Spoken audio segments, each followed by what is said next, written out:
රත්තරන් ඉරක් පායන්නයි රත්තරන් සඳක් පායන්නයි රත්තරන් ඉරක් පායන්නයි රත්තරන් සඳක් පායන්නයි ජීවිතේ නඳුන් උයනේ සෙනසෙන්න බීමල් පෙනි සුබ දවසක් වේවා සුබ දවසක් වේවා සුබ දවසක් වේවා සම්පත් පෑදේවා.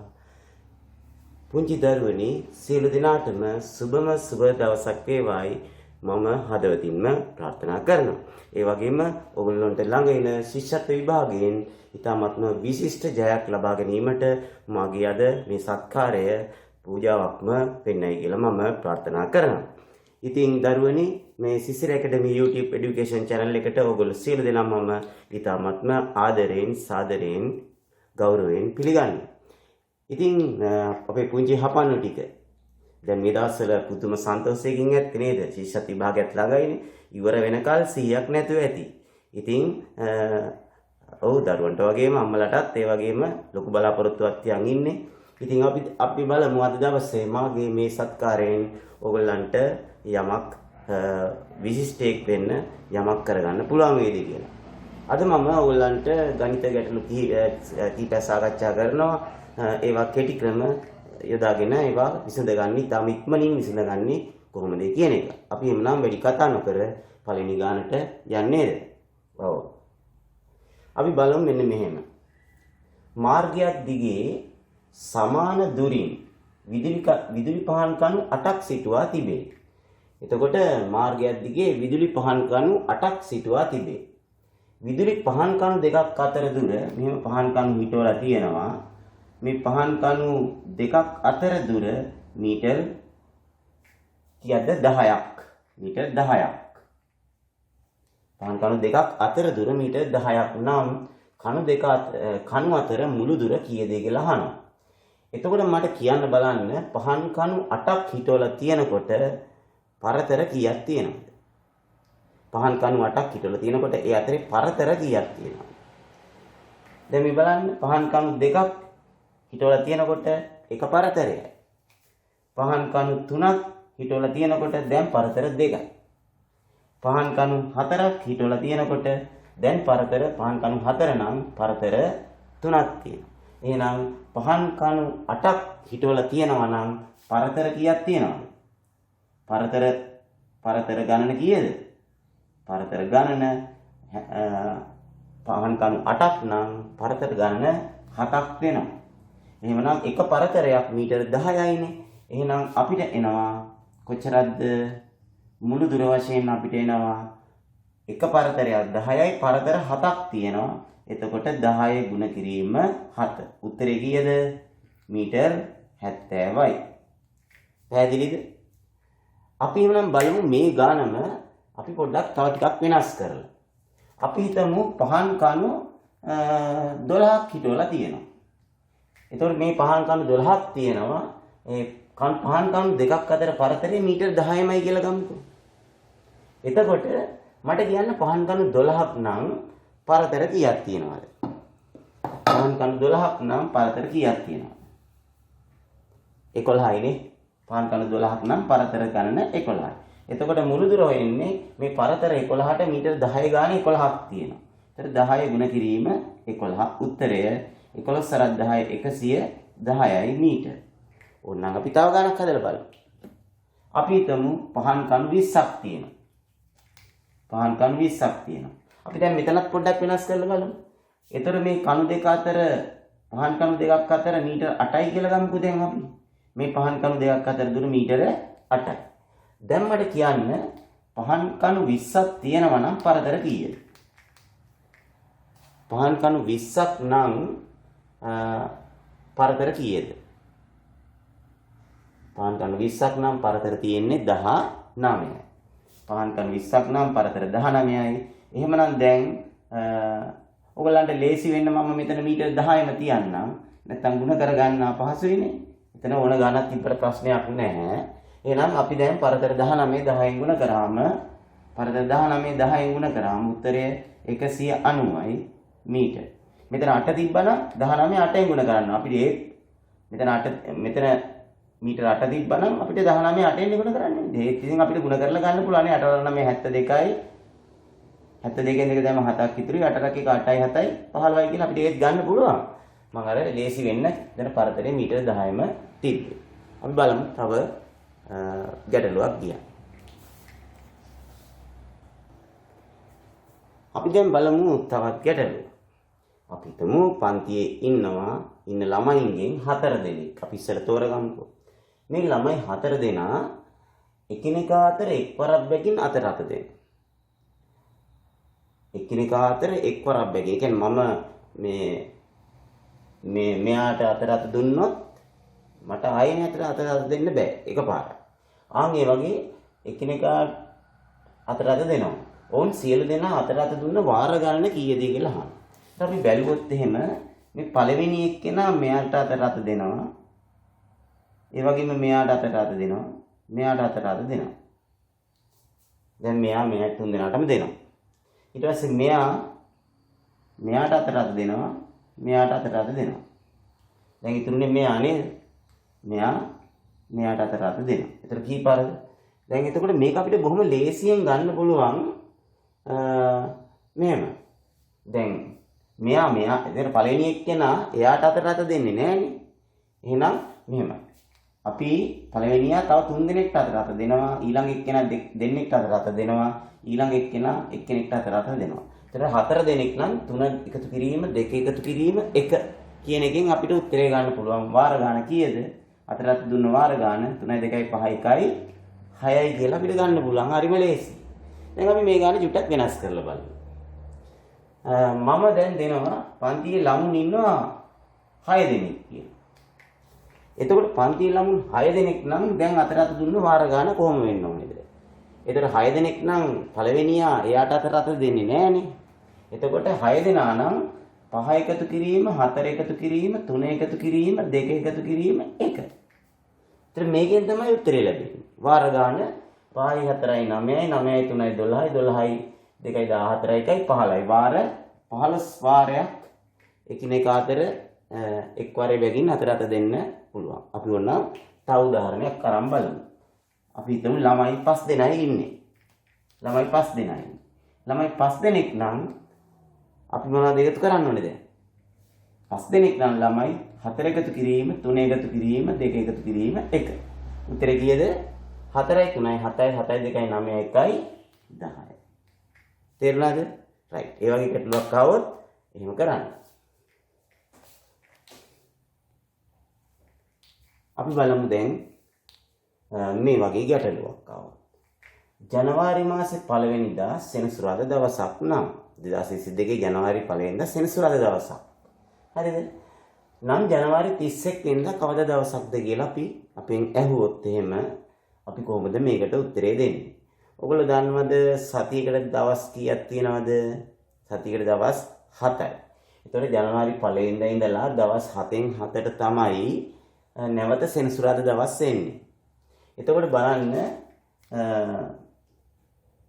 දැන් තියෙන මේ 1 වෙනිදා. එතකොට තව 7ක් එකතු වුණොත් 8 වෙනිදා. තව 7ක් එකතු වුණොත් 15 වෙනිදා. තව 7ක් එකතු වුණොත් කීයද? 22 වෙනිදා. තව 7ක් එකතු වුණොත් කීයද? 29 වෙනිදා. නේද? එතකොට බලන්න දැන්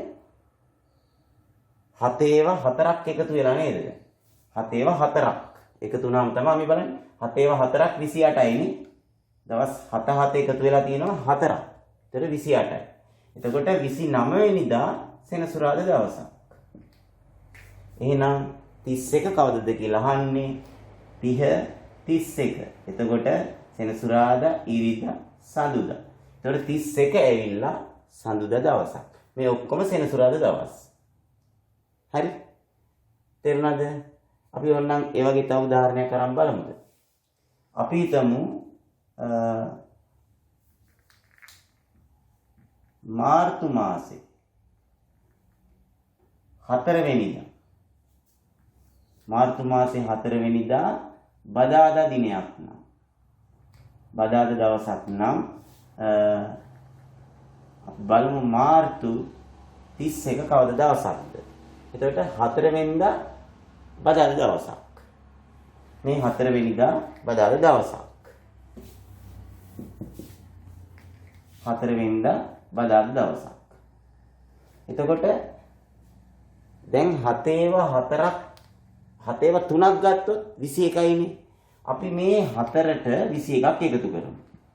4ට 21ක් එකතු කරාම කියන්නේ සති 3කට පස්සේ 4ක් එකතු වුණොත් 28යි. එතකොට 28ට මේ 4 එකතු වුණාම 32යිනේ මාසෙට දවස් නේද?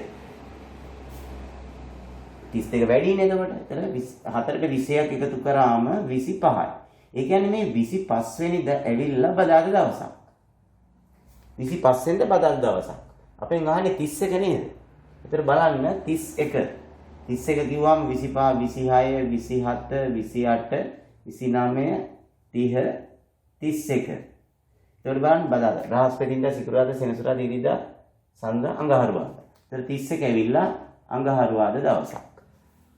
මම මෙතන මාර්තු 25 දුන්නොත් එහෙම මාර්තු 27 දුන්නොත් එහෙම මාර්තු 25 දැන් විතර 4ට 21ක් එකතු කරා 25යි මම මාර්තු 27 වෙනිදා කවද දවසක්ද කියලා අහුවොත් කවද එන්නේ බලන්න බ්‍රහස්පතින්දා එතකොට එන්නේ සිකුරාදා දවසක් තේරෙනවද මාර්තු 28 ඇහුවා නම් මම මෙතනට එතකොට සෙනසුරාදා දවසක් එන්නේ ඔය විදිහට අපිට පුළුවනි දින 7න් 7ට යන හින්දා ඒ විදිහට 7 ඒවා මම 3ක් එකතු කරා ඕනනම් 7 ඒවා 4ක් එකතු කරොත් 28යි 28යි ඊතර 4යි 32 වෙනවනේ.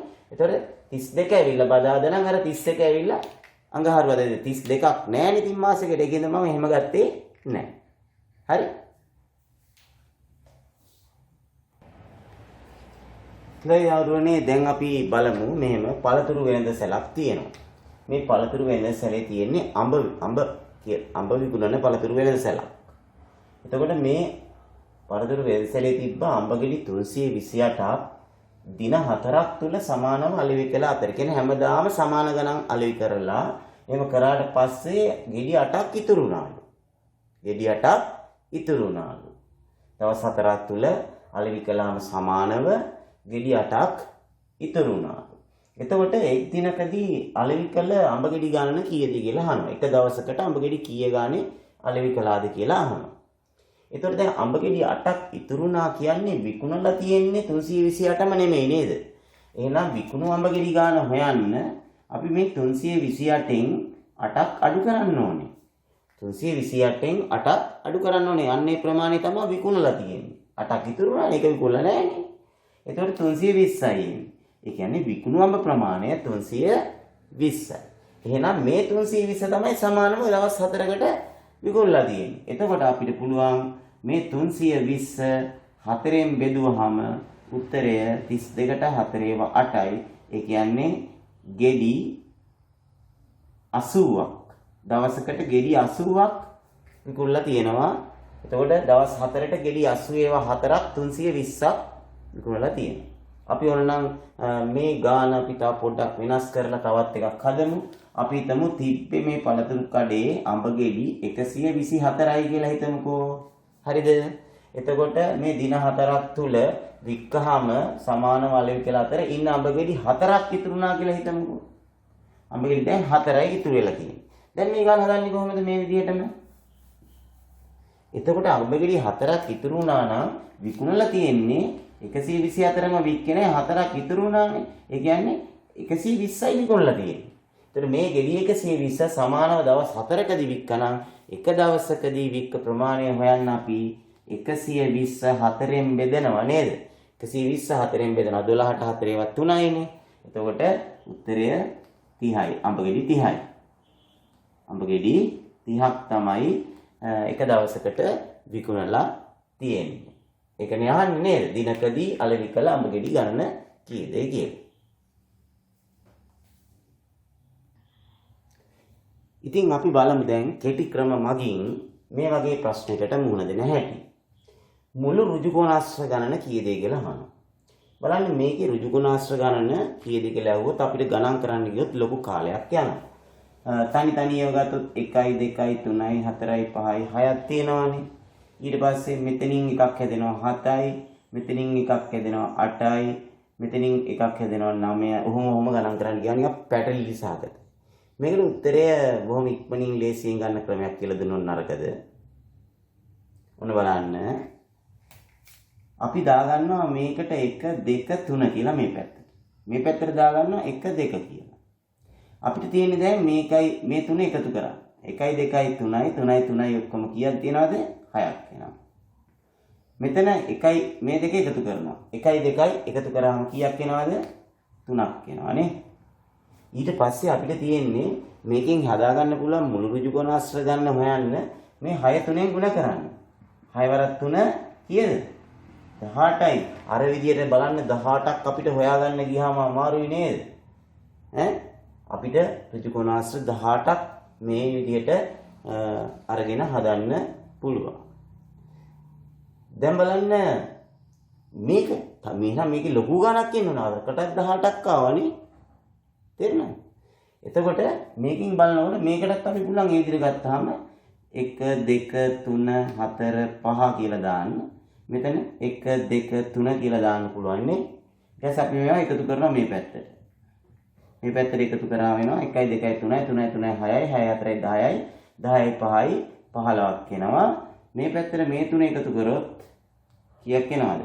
1 2 3යි 3යි 3යි 6ක් එනවා. එතකොට අපිට තියෙන්නේ දැන් මුළු ඍජු කොනාශ්‍ර ගන්න හොයාගන්න මොකද 15 6ෙන් ගුණ කරලා 15 6ෙන් ගුණ කරලා උත්තරේ කීයද? 15ක් 6 90යි නේද? මම වගේ කියන්න පුළුවන් නම් හොඳයි නේ. මම නම් කිව්වේ කොහමද දන්නවද? 15 3ක් 45යි නේ. එහෙනම් 6ක් 90යි. 3ක් 45 නම් 6ක් 90. රයිට්. ලොකු පන්ති වලට එනකොට බලමු. මම ලබන අවුරුද්දේ දැන් 2022 ඔයගොල්ලෝ තව ටික දවසකින් 6 වසරට එනවානේ. 6 වසරට ආපුවම මම මගේ සිසිර ඇකඩමි YouTube এডুকেෂන් channel එකට 6 වසරටත් මම වීඩියෝ දාන්න පටන් ගන්නවා.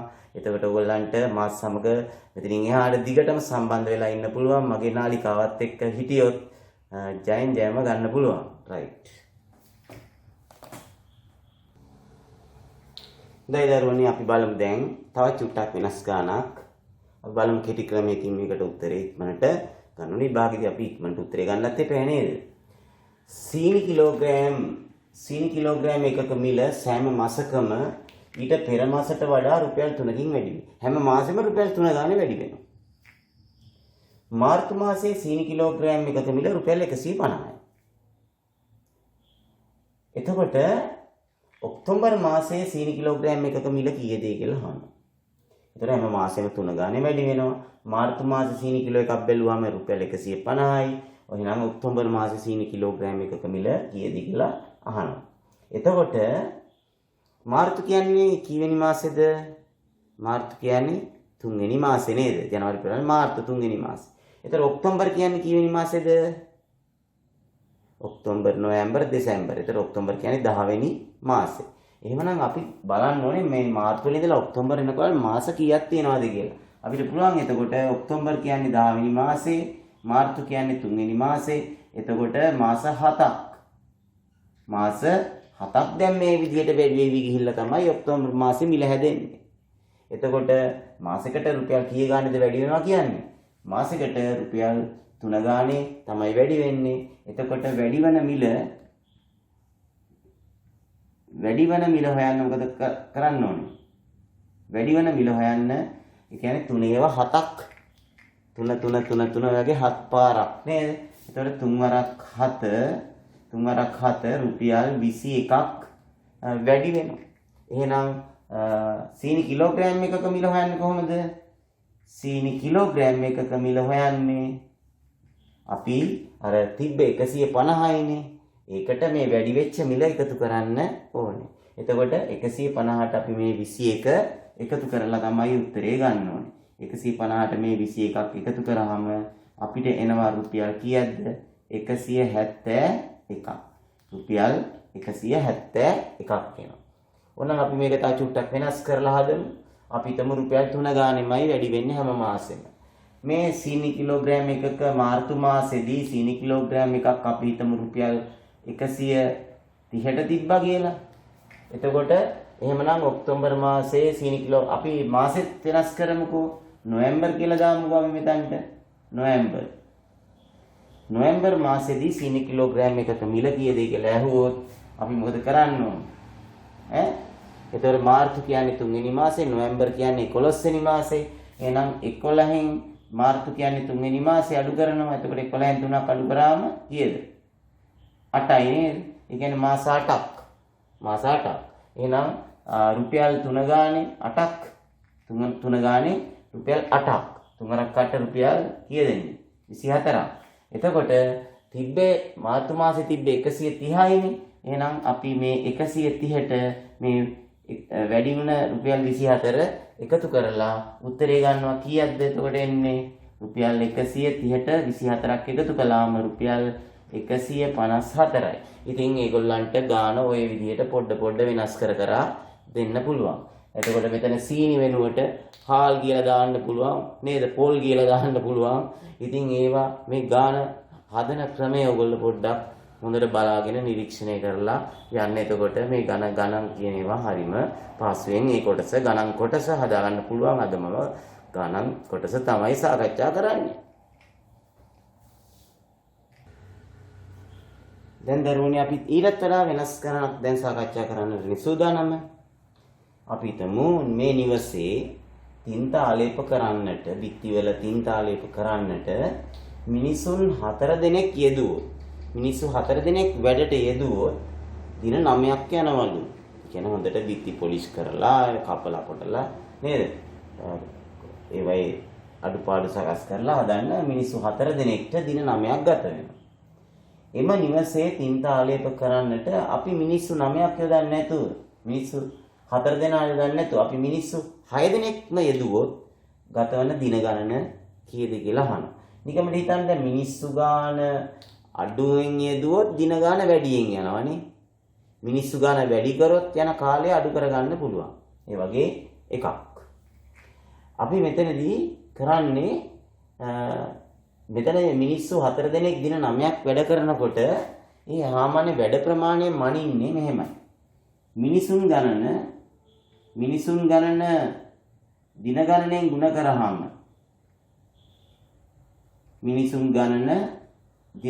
ගුණ කරාම අපිට ලැබෙන්නේ ඒ සම්පූර්ණ වැඩ ප්‍රමාණය. ඒ කියන්නේ එක් මිනිසෙක්ට යන දින ගණන තමයි අපිට ලැබෙන්නේ.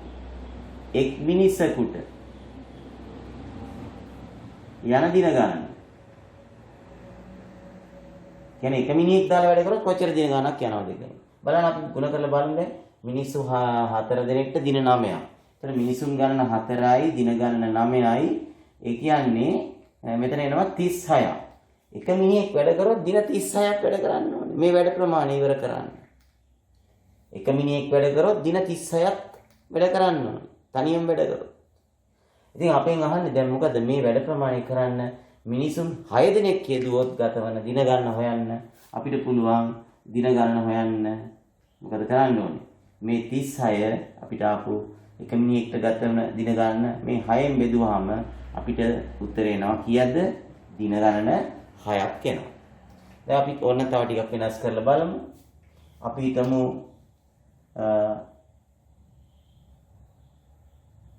8 වරක් 8යි 5යි.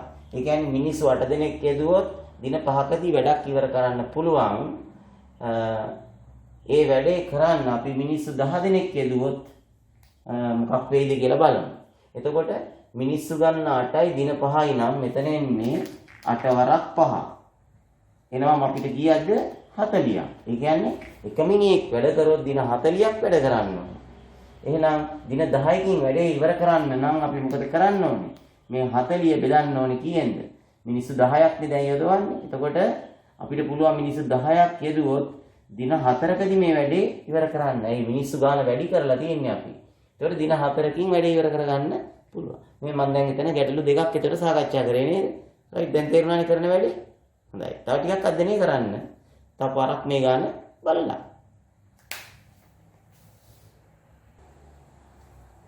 දැන් අපි බලමු තවත් ඊටත් වඩා පොඩ්ඩක් වෙනස් ගානක්.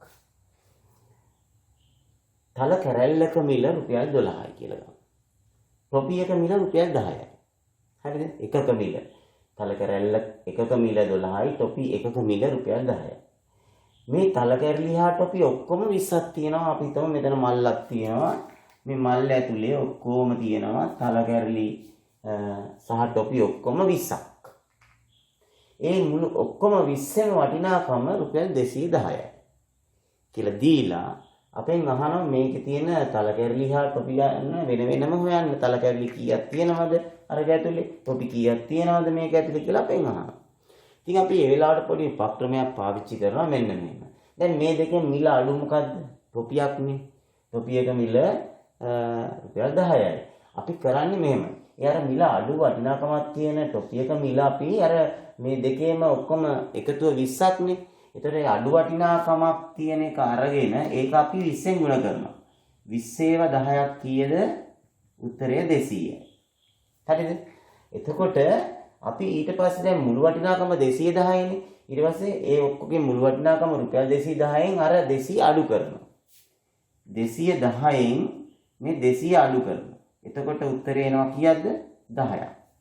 එතකොට මේ 10 හැබැයි දැන් මේ මිල අතරේ වෙනස කීයද? මේ මිල අතරේ වෙනස රුපියල් 2ක් තියෙනවානේ. මේ දෙක අතර වෙනස රුපියල් 2 නම් අපි ඊට පස්සේ මේ 10 දෙකෙන් බෙදනවා. උත්තරේ කීයද? 5යි. මේ එන්නේ මේ 5 කියන එක එන්නේ මේ අර මිල වැඩි එකේ තියෙන ඒ කියන්නේ තල කැරලි ගන්න තමයි එන්නේ. මිල වැඩි එකේ ප්‍රමාණය තමයි එන්නේ. දැන් මේ තමයි තල කැරලි. තල කැරලි. හරිද? තල කැරලි 5ක් තියෙනවා. ඊට පස්සේ තල කැරලි 5ක් තියෙනවා. ඊට පස්සේ අපිට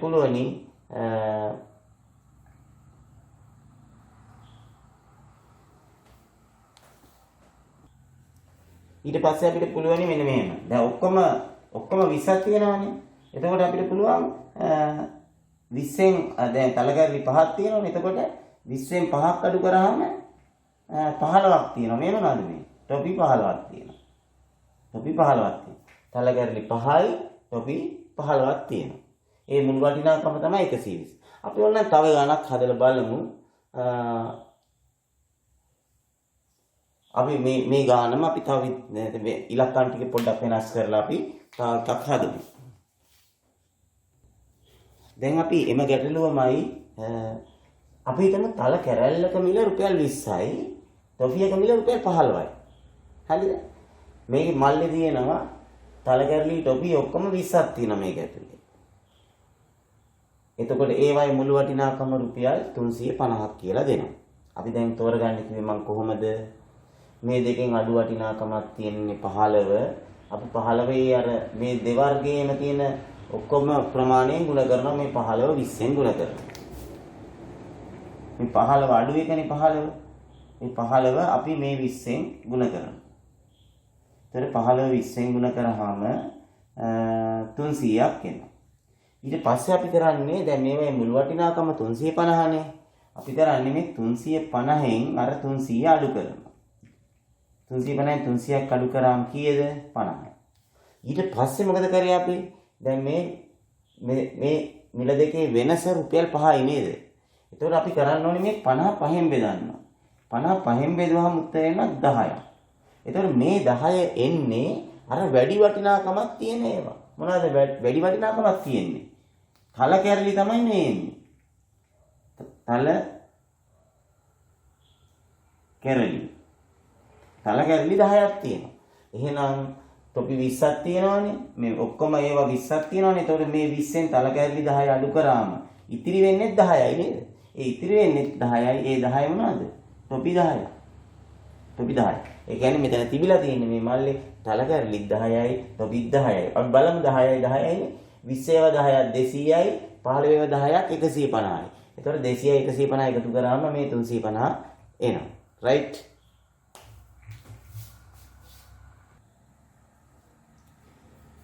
දැන් අපි තවත් පොඩි ගණිත ගැටලුවක් සාකච්ඡා කරමු. පුවක් ගෝණියක් තියෙනවා වෙලෙන්දෙක් ළඟ.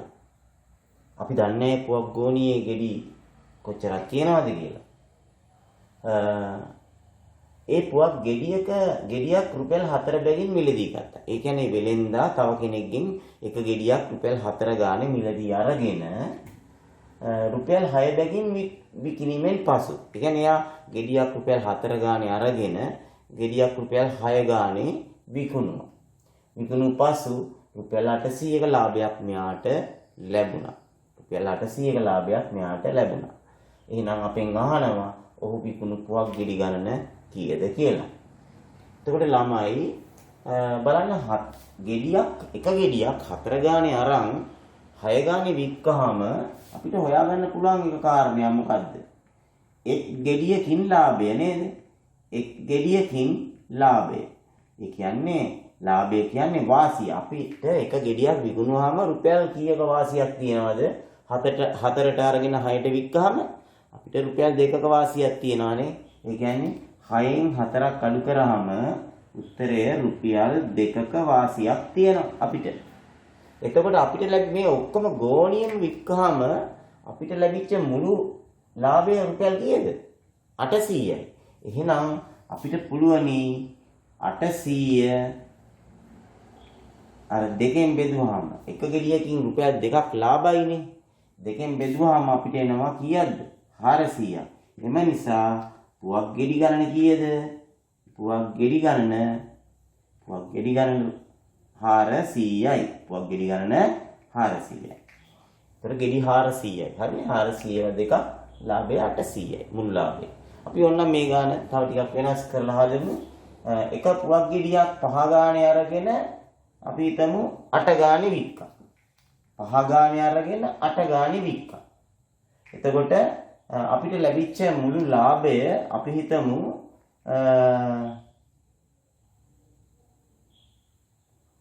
1500යි කියලා හිතමුකෝ. 1500 කියලා හිතමු මුළු ලාභය. ඒතර අපෙන් අහනවා දැන් පුවක් ගෙඩි කීයක් මේකේ තිබ්බද කියලා. ඔය වගේ. එතකොට මට කියන්න බලන්න අර ඉස්සෙල්ලා හෙව්වා වගේ එක පුවක් ගෙඩියකින් ලාභය කොච්චරද? 5 ගානේ අරන් 8 ගානේ වික්කනම් එක ගෙඩියකින් ලාභය රුපියල් කීයද? 8න් 5ක් අඩු කරාම වික්ක මිලෙන් ගත්ත මිල අඩු කරාම අපිට එනවා රුපියල් 3ක්. එක ගෙඩියකින් ලාභය රුපියල් 3යි. එතකොට ඔක්කොම ලැබිච්ච මුළු ලාභය වෙන්නේ රුපියල් 1500යි. එහෙනම් අපිට තියෙන්නේ දැන් 1500 මේ 3ෙන් බෙදන්න. උත්තරේ කීයද? 500යි. ඒ කියන්නේ පුවක් ගෙඩි කීයක් තිබිලා තියෙනවද? 500. මේ ආකාරයට විභාගෙට එන ගාන මෙතන පුවක් වෙනුවට වෙන මොනවා හරි නම් කරයි. නේද? දැන් 5 ගානේ අර 5 ගානේ ගන්න පුළුවන් જાතියක් මෙතනට එන්න ඕනේ නේද? දෙල් ගෙඩියක් වගේ දාන්න බෑනේ. රුපියල් 5ට දෙල් ගෙඩි දෙන්නේ නැහැනේ. ඒ කියන්නේ අන්නේ රුපියල් 5ක වටිනාකමක් තියෙන මොනවා හරි වචනයක් මෙතනට දාන්න. ඒතර ඒ වගේ මේ මිලත් මේ විදිහට පොඩ්ඩක් ඔය විදිහට වෙනස් කරයි විභාගෙට එනකොට. ඉතින් අපි බය නැතුව මුහුණ දෙන්න ඕනේ. අපි හදලා දැන් මේ වෙනකොට මේ ඕගොල්ලෝ දක්ෂ ගුරුවරු ළඟට ගිහිල්ලා අති දක්ෂය වගේ දැන් ඇත්තේ ලකුණු 70 ගණන් 80 ගණන් 90 ගණන් 100 ගන්න ළමයිනුත් ඇති. ඉතින් අපිට අර විභාගෙට මුහුණ දෙන වෙලාවේ අපි බයකින් සැකකින් යන්නේ නැතුව අපි නිර්භීතව එඩිතරව සිංහල වීර සිංහල වගේ ගිහිල්ලා වාඩිලා විභාගෙ ලියන්න ඕනේ නේද? හරිද? බය වෙලා ගියොත් තමයි දන්න දේවලුත් අමතක වෙලා යන්නේ. තේරුණාද? හොඳයි. එහෙනම් අපි බලමු තව ගැටලුවක් නේ.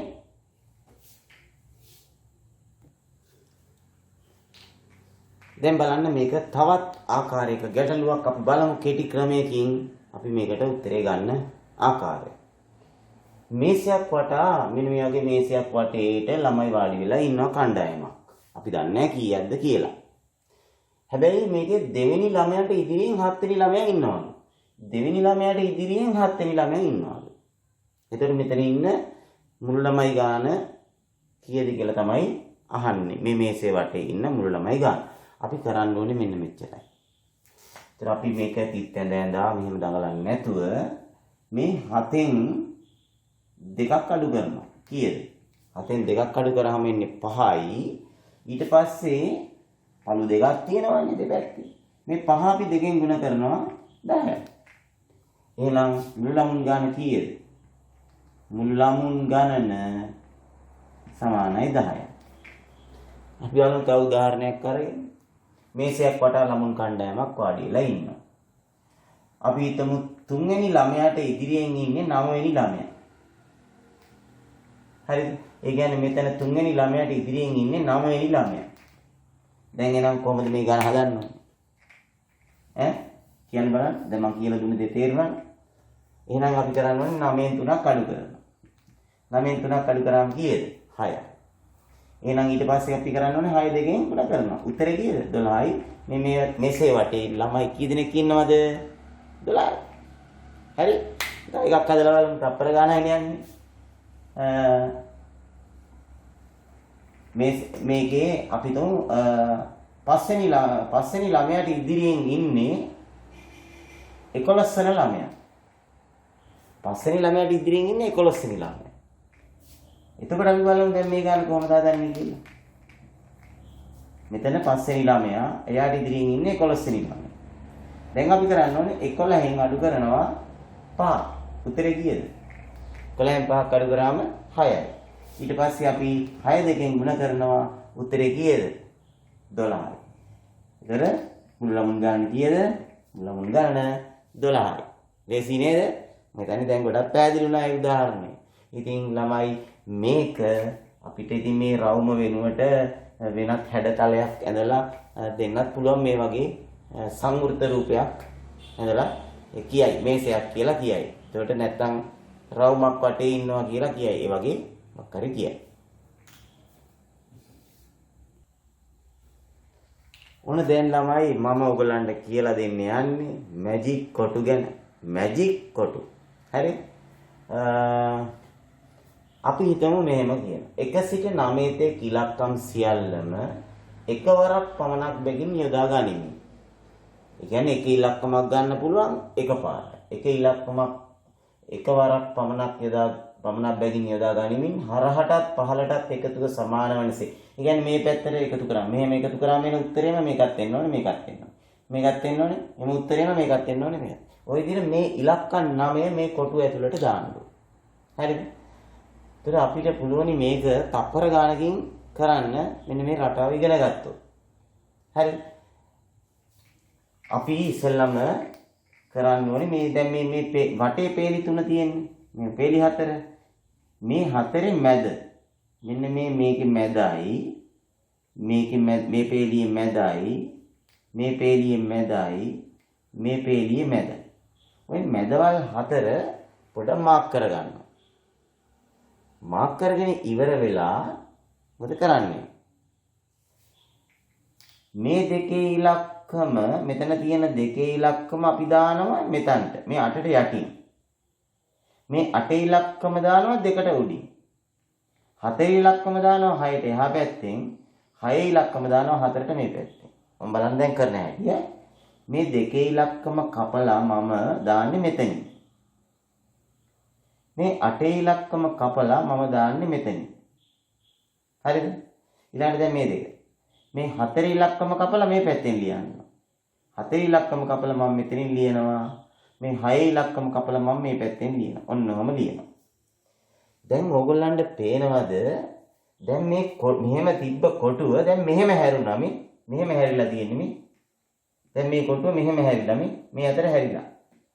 දැන් ඉලක්කම් ටික දාන්න බලන්න මෙතන තියෙන්නේ 6 1 8 අපි දාමු 6 1 8 ඊළඟට තියෙන්නේ 7 5 3 7 5 3 2 9 4 2 9 4 වැඩේ ඉවරයි මැජික් කොටුව සම්පූර්ණයි බලමු නැද්ද කියලා බලමු මේ පැත්තට 6යි 1යි 7යි 7යි 8යි කීයද 15යි 7යි 5යි 12යි 12යි 3යි කීයද 15යි 2යි 9යි 11යි 11යි 4යි කීයද 15යි දැන් 15ටත් අපි බලමු නේද 6යි 7යි 13යි 13යි 2යි 15යි 5යි 1යි 6යි 6යි 6යි 9යි 15යි 8යි 3යි 11යි 11යි 4යි 15යි දැන් නික ඒ විතරක් නෙමෙයි බලන්න මේ පැත්තටත් එකතු කරලා 6යි 5යි 11යි 11යි 4යි 15යි මේ පැත්තටත් එකතු කරලා බලන්න 2යි 5යි 7යි 7යි 8යි 15යි ඒතර මේ අපි කියනවා මේ වගේ විකර්ණ කියලා කියනවා මේ විකර්ණ ඔස්සේ එන්නේ 15ම තමයි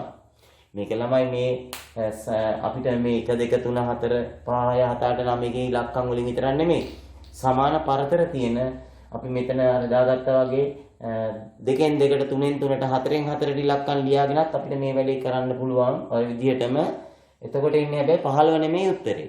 ඒතර වෙනස් උත්තරයක්. ඔයගොල්ලෝ චෙක් කරලා බලන්න. මෙහෙම ලියා ගන්න. ඉස්සෙල්ලා ලිව්වේ අපි 1 2 3 4 5 6 7 8 9. දැන් 2 4 6 8 10 12 14 16 18 කියලා ලියාගෙන මේ වැඩේ කරලා බලන්නකො. එතකොටත් මේ වගේ මැජික් කොටුවක් හම්බ වෙයි. ඕගොල්ලන්ට මැජික් කොටු 1000ක් වුණත් හදා ගන්න පුළුවන් මේ විදිහට. මේ ළමයි මේක ඇවිල්ලා චීනේ මේක මේ හදාගත්තු මැජික් කොටුව චීනේ භාවිතා කරනවලු. ඒක මුද්‍රණය කරලා ඒගොල්ලන්ගේ මුදල් පස්සෙන් බෙල දාගෙන ඉන්නවලු. මේක වාසනාවන්තයි කියලා කියනවලු. කියන්නේ පර්ස් එකට සල්ලි වැටෙනවා කියලා කියන්නේ. මැජික් කොටුවක් මේක. හරි. හොඳයි අපි බලමු තවත් පොඩි වෙනස් ගැටලුවක් සාකච්ඡා කරලා. සිසන් පොලිමක සුනිල් ඉන්නේ හරි මැද. ළමයි පොලිමට ඉන්නවා. ඒ පොලිමේ හරි මැද ඉන්නේ සුනිල්. ඒ සුනිල් ඉන්නේ එම පොලිමේ මුල සිට 15 වෙනියට. ඒ කියන්නේ ගණන් කරගෙන ගියාම 1 2 3 4 කියලා 15 වෙනියට තමයි සුනිල් ඉන්නේ. එහෙනම් මේ සම්මුළු පොලිමේ ඉන්න මුළු ළමුන් ගණන කීයද කියලා අපිට අහනවා. මම මේ පොඩක් ඇඳා මේ සුනිල් තමයි ඇඳලා ඉන්නේ. කොටුලා මෙයා ඇඳලා ඉන්නේ සුනිල්. එයා ඉන්නේ 15 වෙනියට. එයා 15 වෙනියට ඉන්න නම් හරි මැද නම් ඉන්නේ මේ පැත්තෙන් තව 14 දෙනෙක් ඉන්න ඕනේ. එහා පැත්තෙනුත් තව 14 දෙනෙක් ඉන්න ඕනේ. නේද?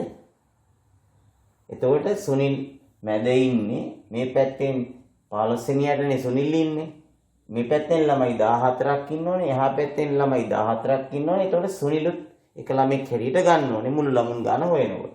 උත්තරේ මුළු ළමුන් ගන්න 14 එකතු කිරීම සුනිල් එකතු කිරීම එහා පැත්තේ ඉන්න 14. ඒතර 14යි 14යි 28යි 1යි 29ක් අපිට උත්තරේ ලැබෙනවා. පැහැදිලිද? පැහැදිලි නැත්නම් තව ගානක් හදන්න. සිසුන් පොලිමක සුනිල් හරි මැද සිටි. එම පොලිමේ මුල සිට අපි හිතමු 18 වෙනියට ඉන්නේ සුනිල්. 18 වෙනියට ඉන්නේ සුනිල්. එහෙනම් සුනිල් මේ පොලිමේ ඉන්න මුළු ළමුන් ගණන අහනවා. දැන් බලන්න 18 වෙනියට තමයි සුනිල් ඉන්නේ. මෙයා සුනිල් 18 වෙනියා. ඒ කියන්නේ සුනිල් 18 වෙනියා නම් මේ පැත්තේ තව ළමයි කීයක් ඉන්නවද? 17ක් ඉන්නවනේ. මෙයා 18 වෙනියා වෙන්නනේ. මේ පැත්තේ 17ක් ඉන්නවා නම් එහා පැත්තේ මැද නම් මෙයා එහා පැත්තේ 17ක් ඉන්නවා. ඒතකොට දැන් මුළු ළමුන් ගාන හොයන්නේ කොහොමද?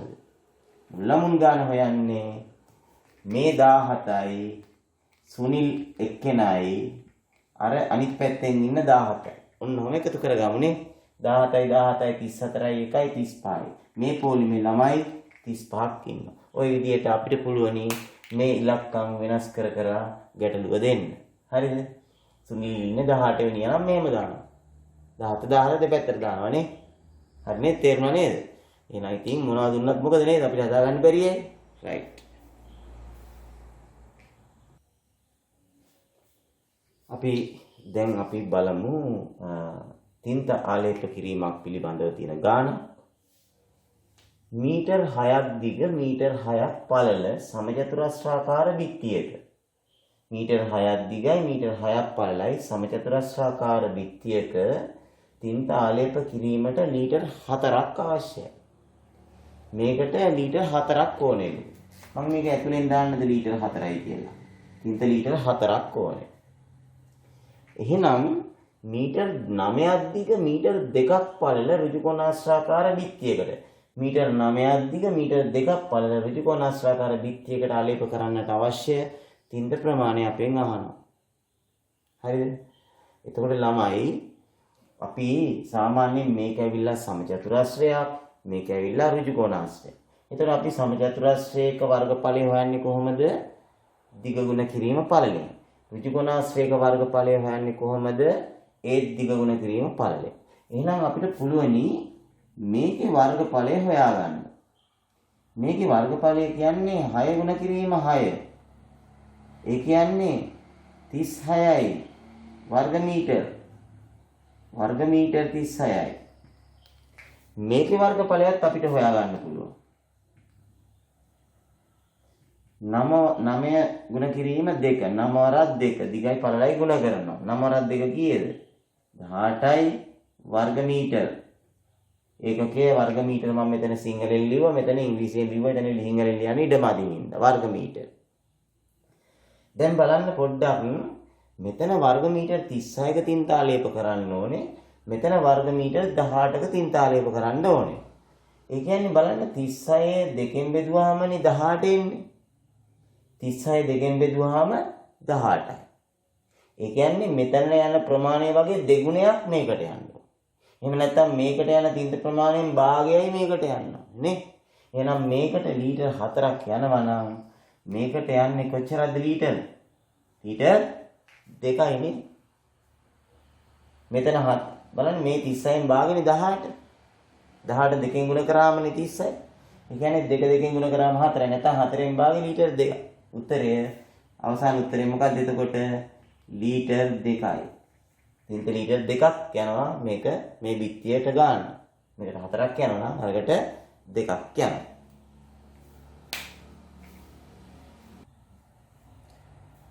ඊළඟට අපි බලමු තවත් වෙනස් වර්ගයක්. එක සිට 10 තෙක් ඉලක්කම් වල එකතුව කීයද? ඒ කියන්නේ 1 එකතු කිරීම, 2 එකතු කිරීම, 3 එකතු කිරීම, 4 එකතු කිරීම, 5 ඒ විදිහට 10 වෙනකල් ඉලක්කම් ටික එකතු කරාම උත්තරේ කීයද? අපිට මේ විභාගෙට වාඩි වෙච්ච වෙලාවේ ඕවා එකතු කරාම ඉන්න. දැන් අපි මේකට කෙටි ක්‍රමයක් හොයාගන්න එපා නේද? මෙතන ඔක්කොම ඉලක්කම් කීයක් තියෙනවද? එකේ ඉඳලා 10ට ඉලක්කම් කීයක් තියෙනවද? 10යි නේද? මේ 10ට පසු ඉලක්කම කීයද? 10ට පසු ඉලක්කම 11. හරිද? එතකොට අපි කරන්න ඕනේ දැන් මෙහෙමයි. 10 11න් ගුණ කරනවා. 10 11න් ගුණ කරනවා. 10 11න් ගුණ කරාම එනවා 110ක්. ඊට පස්සේ අපි 110 දෙකෙන් බෙදනවා. උත්තරේ 55. එතකොට අපිට අවසාන උත්තරේ 55. මේ ඉලක්කම් 10 එකතු කරාම එකතු කරලා බලන්න හිමින් සැරේ නිවාඩු පාඩුවේ උත්තරේ 55ක් එයි. මම ඒ වෙනුවට මම තවත් එකක් දැම්මා. අපි කරමු 1 සිට 20ට තියෙන ඉලක්කම් ටික ඔක්කොම එකතු කරාම එන්නේ කීයද කියලා අපිට හොයාගන්න ඕනේ. එහෙනම් මම මෙතන ඔක්කොම ඉලක්කම් 20ක් තියෙනවානේ. එකේ ඉඳලා 20ට තියෙනවා ඉලක්කම් 20ක්. එහෙනම් මම දැන් ගුණ කරන්න ඕනේ මොකද්ද? නෑ 20ට පසු තියෙන ඉලක්කම 20ට පසුව ඊළඟ ඉලක්කම මොකද්ද? 21. 20ට පසු 21. 10ට පසු ඉලක්කම 11නේ. මේ අපි කරන්න ඕනේ දැන් මේ 20 21න් ගුණ කරනවා. 20 21න් ගුණ කරාම අගට බිඳුවක් දාලා දෙකෙන් ගුණ කරමු. දෙවරක් 1 2යි දෙවරක් 2 4යි. උත්තරේ 420ක් එනවා. ඊට පස්සේ අපි කරන්න ඕනේ මොකද්ද? මේ 420 අපි දෙකෙන් බෙදන්න ඕනේ. එතකොට එන්නේ කීයද? 210යි. අර ඉලක්කම් 20 මොහොම ලියාගෙන අපි එකතු කරන්න ගියොත් එහෙම අපිට කොච්චර ලොකු කාලයක් යයිද? එකතු කරලා බලන්න ගෙදර ඉඳගෙන මේ නිකන් ඉන්න වෙලාවට උත්තරේ කීයක්ද? 210ක්.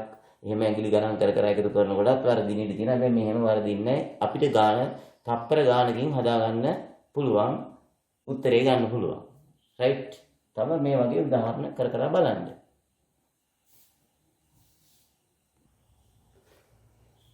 ඔන්න දරුවනේ තවත් අලුත් තොරතුරක්. මුළු ත්‍රිකෝණ ගණන සොයන්න. මේකේ ඔක්කොම ත්‍රිකෝණ කීයක් තියෙනවද? මෙතන ඔක්කොම ත්‍රිකෝණ කීයක් තියෙනවද? මෙතන ඔක්කොම ත්‍රිකෝණ කීයක් තියෙනවද කියලා. අපිට මේක බොහොම ලේසියෙන් කරන්න පුළුවන් මෙන්න මෙහෙම. අපි මෙතන මේකට 1යි මේකට 2යි දානවා. අපිට තියෙන්නේ මේ 1යි 2යි එකතු කරගන්න. උත්තරේ කීයද? 3යි.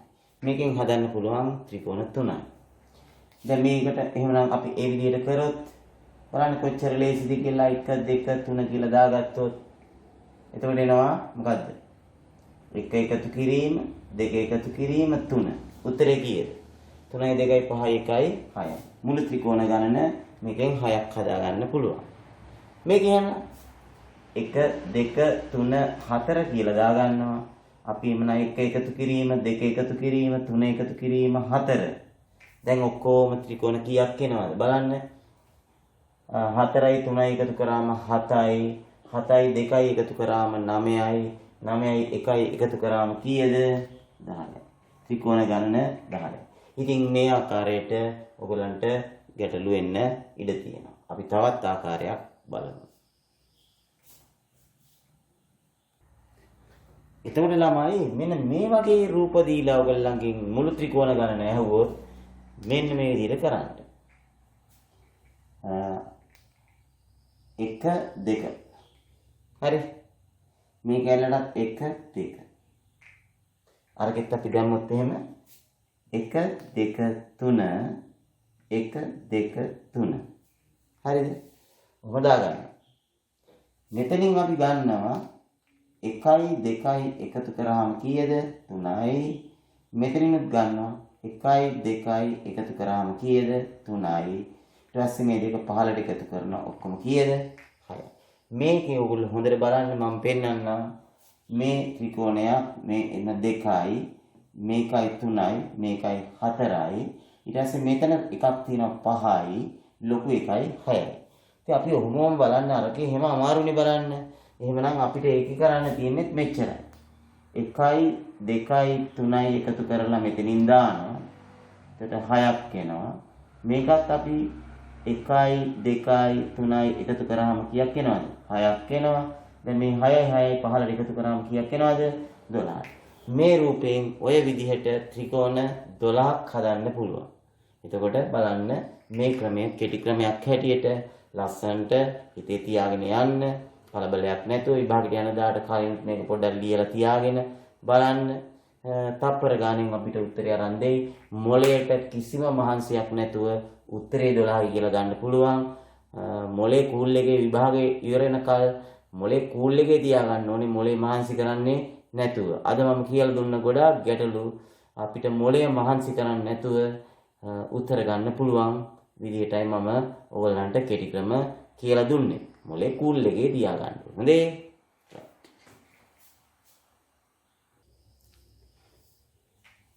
දැන් අපි බලමු වයස පිළිබඳ පොඩි ප්‍රශ්නයක් ගැටලුවක් සාකච්ඡා කරලා දෙන්නෙක් ඉන්නවා චූටි ළමයි දෙන්නේ කවුද බලමු මේ ළමයි චූටි ළමයි දෙන්න එක්කෙනෙක් විමල්ගේ වයස අවුරුදු 3යි අනිත් එක්කෙනා රනිල්ගේ වයස අවුරුදු 15යි. හරිද? අපි මෙතන පොඩ්ඩක් ලියාගමුකෝ විමල්ගේ වයස අවුරුදු 3යි රනිල්ගේ වයස අවුරුදු 15යි. අපෙන් අහනවා රනිල්ගේ වයස විමල්ගේ වයසෙන් 3 ගුණයක් වන්නේ රනිල්ගේ වයස විමල්ගේ වයස වගේ 3 ගුණයක් වන්නේ තව අවුරුදු කීයකින්ද කියලා. තව අවුරුදු කීයකින්ද කියලා. එතකොට අපිට මේක නිරීක්ෂණය කරලා තමයි මේ වැඩේ කරන්න වෙන්නේ.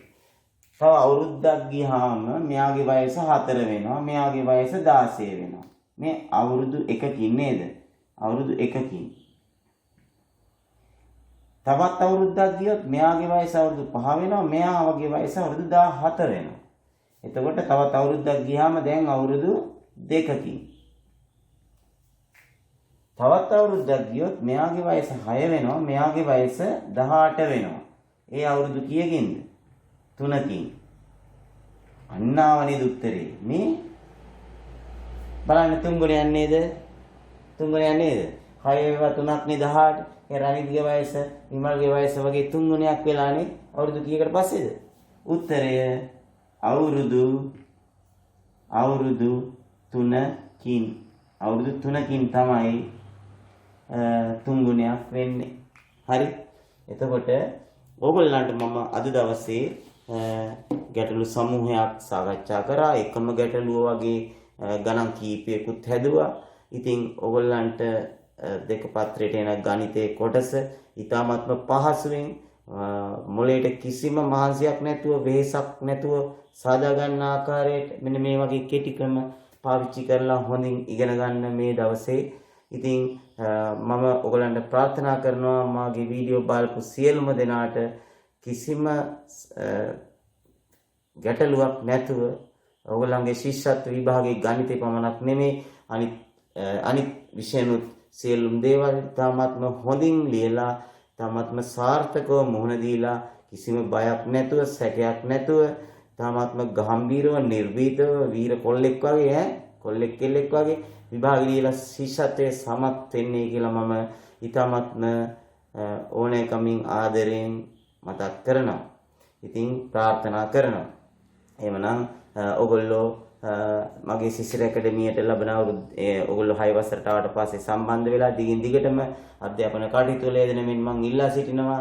ඔයගොල්ලන්ගේ යාළුවෝ ලියන අතරටත් මම මේ ඔයගොල්ලන් ශිෂ්‍යත්ව ලියන අනිත් ඔයගොල්ලන්ගේ යාළුවන්ටත් මේ වීඩියෝ බලන්න කියන්න මොහොතකට විභාගයට යන්න මොහොතකට පෙර හරි ඒගොල්ලන්ට ලොකු සහනයක් දැනේවි, හිතට සහනයක් දැනේවි. එහෙනම් සුබ දවසක් ප්‍රාර්ථනා කරනවා. සුබ දවසක් වේවා, සුබ දවසක් වේවා, සුබ දවසක් වේවා, සම්පත් පෑදේවා. අයිබෝවන්, වාසනාවන්, තෙරුවන් සරණයි.